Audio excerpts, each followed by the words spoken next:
In the summer of 1975, San Francisco was a city caught between two worlds. The counterculture movement was still echoing through the streets, while a new wave of acceptance was slowly washing over the gay community. Castro Street had become a beacon of hope, a place where men could finally live openly without fear. But beneath this surface of liberation, something dark was stirring. Someone was hunting. His weapon wasn't just a knife. It was his charm, his artistic talent, and most chilling of all, his ability to make his victims feel seen and appreciated in their final hours. They called him the Doodler, and for over a year, he turned the simple act of sketching into a deadly trap. This is the story of one of San Francisco's most haunting unsolved cases. A killer who used art as his lure, who preyed on a community already living in the shadows, and who vanished into the night, leaving behind only crude drawings and broken lives. Tonight, we're diving deep into the investigation that captivated a city and the survivors who lived to tell their terrifying tales. The first body was discovered on January 27, 1974. A jogger running along Ocean Beach in the early morning hours stumbled upon what would become a grisly pattern. The victim was Gerald Earl Cavanagh, a 50-year-old Canadian tourist who had been stabbed multiple times. His body was found near the shoreline, partially concealed by driftwood and seaweed. At first, investigators treated it as an isolated incident. Random violence wasn't uncommon in the city, and Ocean Beach had always been a dumping ground for various crimes. But then came the second victim. On June 25, 1974, Joseph Stevens was found dead in the same general area. The 27-year-old aspiring actor had been stabbed 15 times with what appeared to be the same type of weapon. The similarities were impossible to ignore. Both men were gay, both had been seen in local bars the night they disappeared, and both had been left near the water like discarded objects. The San Francisco Police Department began to take notice. Detective Dave Toschi, who had gained fame for his work on the Zodiac case, was assigned to lead the investigation. Toschi immediately recognized the methodical nature of the crimes. This wasn't random violence or a crime of passion. Someone was deliberately targeting gay men, and they were good at it. As summer turned to fall, the killer struck again. Klaus Christmann, a 31-year-old immigrant from Germany, became the third confirmed victim. His body was discovered on July 7, 1974, following the same pattern. Multiple stab wounds, dumped near Ocean Beach, last seen alive at a gay bar in the Castro District. The community was beginning to whisper about a possible serial killer, though the police were still reluctant to use that term publicly. What made this case particularly challenging was the climate of the time. In 1974, being openly gay was still dangerous in many parts of America, and San Francisco, despite its reputation for tolerance, wasn't immune to prejudice. Many potential witnesses were afraid to come forward, terrified that speaking to police would expose their sexuality and destroy their careers or relationships.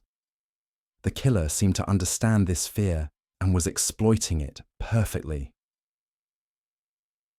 The breakthrough came from an unexpected source. On the night of July 31, 1975, a young man named Robert Fogarty was walking home from a Castro Street bar when he was approached by a stranger. The man was African American, well-dressed, and carried a small sketch pad. He struck up a conversation about art, claiming to be a student at a local college. What happened next would provide investigators with their first real glimpse into the killer's methods. Fogarty later told police that the man seemed charming and intelligent. He offered to sketch Fogarty's portrait, pulling out his pad and beginning to draw. As they talked, the stranger mentioned that he was working on a series of drawings featuring people from the neighborhood. He showed Fogarty several sketches, including what appeared to be crude drawings of animals and human figures. The artwork was amateur, but showed a certain obsessive quality that made Fogarty uncomfortable. As they walked toward a more secluded area, the stranger's demeanor began to change. He became more aggressive asking personal questions about Fogarty's living situation and whether anyone was expecting him home. When they reached a dark section near the beach, the man suddenly produced a knife and attacked. Fogarty managed to fight back, screaming and struggling until the attacker fled into the night. He survived with several stab wounds, but was able to provide police with their first detailed description of the suspect. The description was specific enough to be useful, but general enough to frustrate investigators. The suspect was described as an African-American male, approximately 5 feet 10 inches tall, well-groomed and articulate. He appeared to be in his early 20s and carried himself with confidence. Most importantly, he was always seen with a sketch pad and claimed to be an art student. This detail about the sketching gave the case its nickname.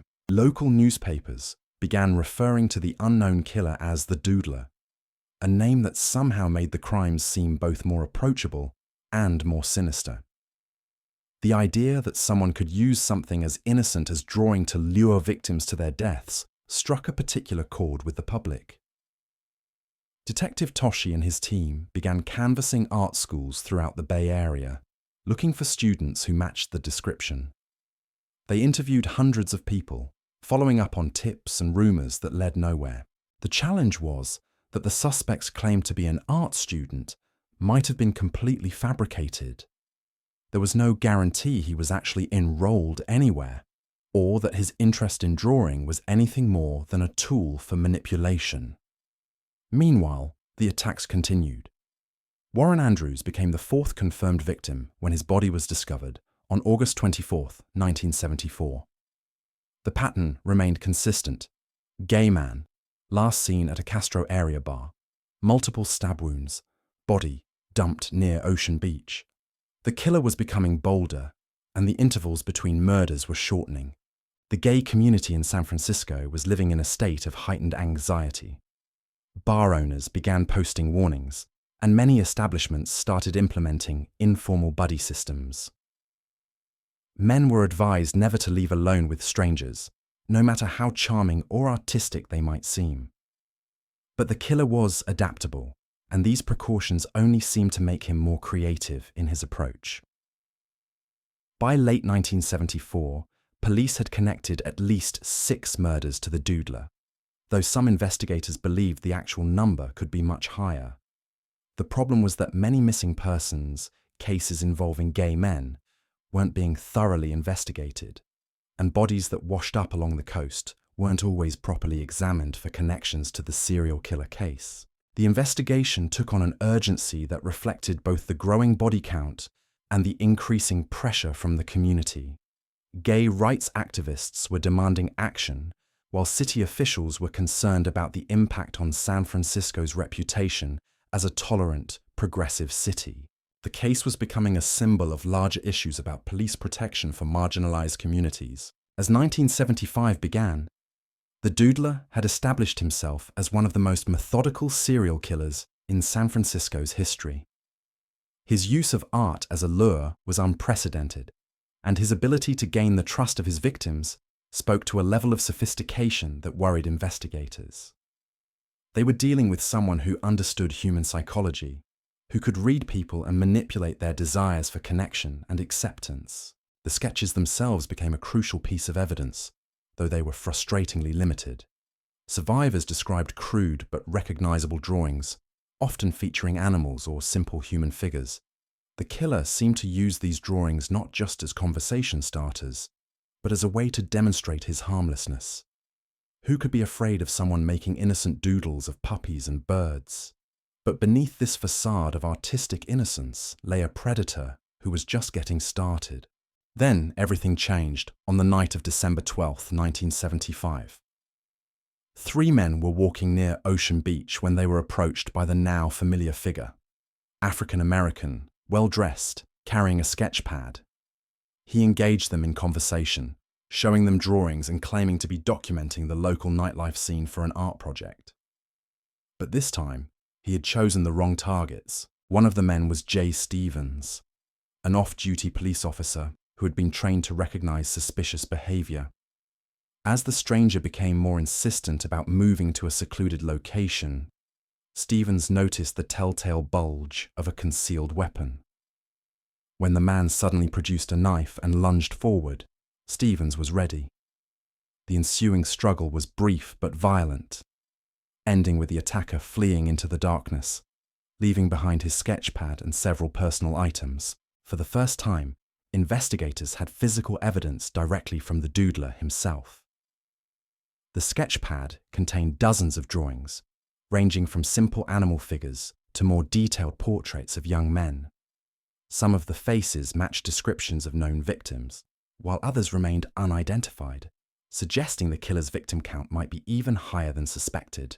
Among the recovered items was a student identification card that would crack the case wide open. The name belonged to Wayne Williams, a 22-year-old art student at the Academy of Art College in San Francisco. When police arrived at his address, they found an apartment filled with artwork, including sketches that matched witness descriptions perfectly. More disturbing were the newspaper clippings about the murders, carefully organized and annotated in what appeared to be the killer's handwriting, but Williams wasn't there. Neighbors reported that he had packed hastily and left 3 days earlier, just after news reports mentioned that police had recovered evidence from the latest attack. It seemed the Doodler had realized his time was running out and had vanished before investigators could close the net. The manhunt that followed was one of the largest in San Francisco's history. Police distributed Williams's photograph to every law enforcement agency on the West Coast.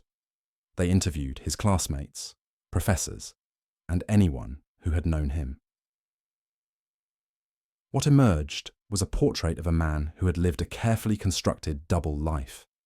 His art instructors described Williams as talented but troubled, someone who was obsessed with capturing human vulnerability in his work. Fellow students remembered him as charming but manipulative, able to convince people to pose for drawings they later regretted. Several young men came forward to report uncomfortable encounters with Williams, situations where artistic sessions had turned threatening before they managed to escape. The investigation revealed that Williams had been using his status as an art student to gain access to gay bars and social gatherings. He would approach potential victims under the pretense of creating portfolio pieces, offering to sketch them for free. His artistic ability was genuine enough to be convincing, and his knowledge of art techniques allowed him to maintain detailed conversations that put his targets at ease. What made Williams particularly dangerous was his understanding of the gay community's vulnerability. He knew that many of his potential victims were closeted, afraid to report suspicious encounters to police for fear of exposure. He exploited their isolation, their desire for acceptance, and their hope that someone might see them as worthy of artistic attention. Despite the massive manhunt, Williams was never captured.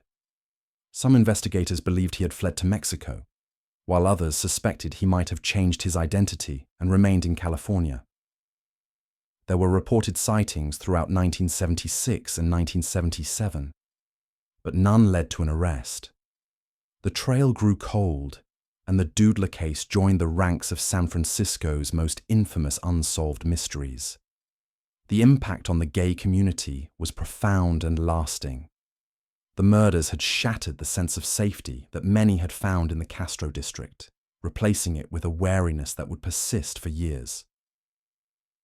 Bar owners implemented new security measures, and informal networks developed to help protect vulnerable community members. For Detective Toschi and his team, the case represented both a success and a failure. They had identified the killer and gathered substantial evidence, but their inability to capture Williams left a bitter taste. The investigation had revealed important information about the murders, but justice for the victims remained elusive. In the decades that followed, the case has been revisited numerous times. Cold case detectives have re-examined the evidence using modern forensic techniques, but Williams remains a ghost. Some experts believe he may have died shortly after fleeing San Francisco, while others suspect he simply moved to a different hunting ground and continued killing under a new identity. the Doodler case stands as a chilling reminder of how predators can exploit art, creativity, and human connection for evil purposes. Wayne Williams turned the simple act of sketching into a weapon, using people's desire to be seen and appreciated as the very mechanism of their destruction. Today, the case files remain open, and the San Francisco Police Department continues to follow up on any leads related to Wayne Williams or the Doodler murders. The victims, Gerald Cavanagh, Joseph Stevens, Klaus Christmann, Warren Andrews, and at least 2 others whose names were lost to time, deserve justice that may never come. But their memory serves as a testament to a community's resilience in the face of terror, and a warning about the darkness that can hide behind the most innocent facades. In a city known for its artistic spirit and acceptance of outsiders, the Doodler proved that evil can disguise itself as creativity, and that the very things we use to connect with others can be turned against us by those who understand our deepest vulnerabilities. The sketchpad left behind that December night in 1975 remains in police evidence storage, its crude drawings a haunting reminder of lives cut short and a killer who used art to orchestrate death. Somewhere out there, Wayne Williams may still be alive, carrying his secrets and his pencils, waiting for the next opportunity to turn a simple sketch into something far more sinister.